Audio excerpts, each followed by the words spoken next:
2,621,392. A nice even figure. That's the number of babies who will be born next year in the United States. Of these babies, 118,481 will die before reaching their first birthday. Oh, well, what's a few babies, more or less? We've got lots of babies. It really doesn't matter if one baby lives or dies, or does it? Well, good morning, John. This is John Emerson Jones, Jr. Fine, healthy-looking boy, isn't he? But unfortunately, John won't have much chance to become President of the United States. Why? Well, here's one reason. Looks harmless, doesn't it? It's hard to believe that one small fly could keep Johnny from his chance to become president. And ordinarily, it couldn't. But there's just one thing wrong with this picture. Untreated sewage running into our pretty creek. And Mr. Fly's feet are not very clean. In fact, they're very filthy and loaded with germs like those that cause dysentery. If some of these dysentery germs should happen to infect Johnny at his age, he not only won't be president, the chances are just about 1 out of 2 that he won't even be alive. Stop! Can't anything be done to save Johnny? Oh, I suppose we could train all flies to wash their feet. Or shoot all flies. Or we could do away with all babies. But there must be a better answer than that. This is where I come into the picture. Your local health officer and my staff.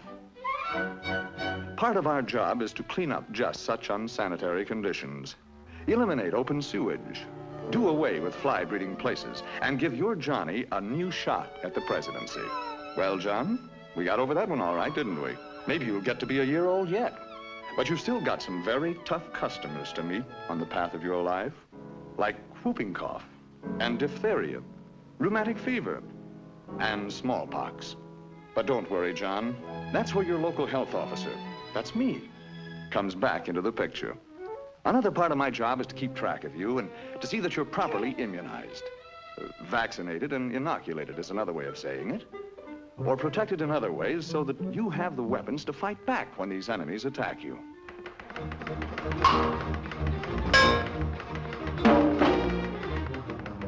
You see, Johnny, most immunizations should be completed before you become 1 year old. Does that surprise you? Well, well. Look who's in the 4th grade. Hiya, John. Shh. Oh, I'm sorry. Mind if we look around?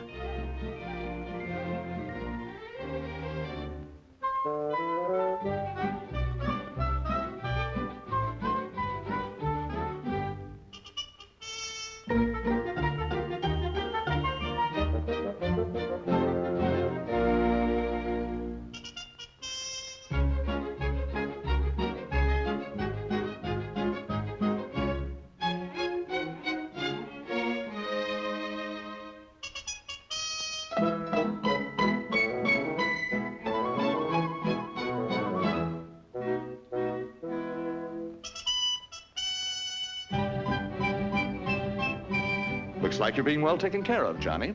Shh. Oh, pardon me. Grown up now, John? Mr. Jones? Hey, wake up. You know her. That's Mary.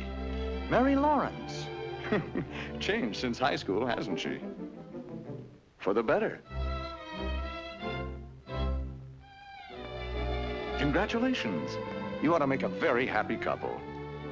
You're fine, healthy-looking specimens. Nothing wrong with you, huh? Are you sure? Let's be really sure. Step in for just a couple of minutes. Now, don't worry, John. It's a very simple process for you. And I know Mary won't mind it either. It's not so simple for your blood, though. Let's see what happens. First, it's numbered, whirled, a warm bath, shaken, checked, cooled, bathed again, then carefully read. And aren't you lucky that you happen to live in a community that has a health department?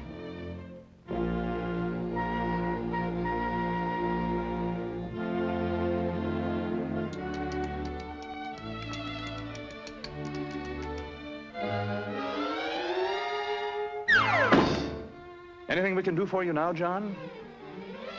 Time will tell. Now what's worrying you? Oh. Now, just a minute. Your wife has had excellent prenatal care, advice and instruction, and good medical care. And of course, the health office will cooperate with your doctor and with your wife to see that the baby will have the best of care after he's born. So why worry, John? Well, what do you know? It's a boy. You must be the first father in history to have a boy. Uh-oh. Anyway, he's sure to recover from this disease. Nice feeling, isn't it, to know that everything's all right? Your family's well taken care of. You don't have to worry too much about your health. But there's one thing you do have to worry about, John.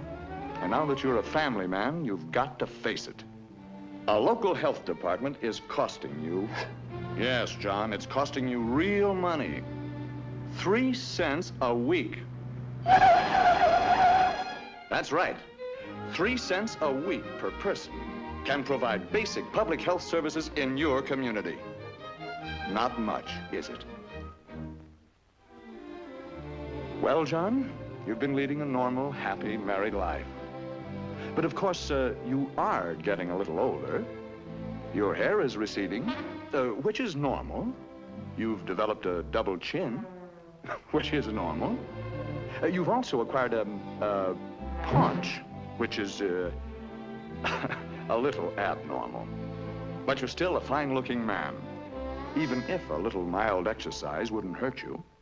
Yes, sir. Nothing like a little exercise, especially with the kids. Makes you feel so young. I got it! I got it! He got it. A little mild exercise, John. Let's take a look at that body of yours, and perhaps we can point out why violent exercise isn't good for you. There's the old ticker pumping away. So many miles of pipe. Now then, that bay window appears, and the rest of you spreads a bit too. More skin area, more pounds of flesh, and more pipe needed to cover the ground. More work, too, for your heart. And remember, John, that heart isn't getting any younger. So let's get more rest and take it a bit easier. Oh, by the way, it might be well to cut down on the food a little. Hey! That goes for you, too, Mrs. Jones. Look, John and Mary Jones, let's not kid ourselves. This is the age when cancer, heart disease, and diabetes are the big killers. Now, wait just a minute. Don't get panicky. Nobody said you have these diseases. With a few simple precautions, you'll have very little to worry about. Periodic checkups by your own doctor are the most important thing. Don't wait until you're sick. Always remember, early diagnosis and early treatment are the best weapons with which to fight cancer, diabetes, and heart disease. The family, the doctor, and the health officer. One kind of eternal triangle that really makes sense. Grandma and Grandpa Johnny Jones. And we've come a long way together. From now on, folks, you're pretty much on your own. But wait, just a minute. This looks like a happy ending. And it should be a happy ending for a fine boy like Johnny. But the odds are better than 25 to 1 that he'll be born into a community with inadequate public health service or none at all. So it looks like Johnny's chances of being among the 118,481 new babies who'll die next year are pretty good, doesn't it? But let's get one thing straight. There's nothing about this figure that is sacred. It can be reduced by well-staffed health departments throughout this great country of ours. Which kind of public health service does your community have? It's up to you.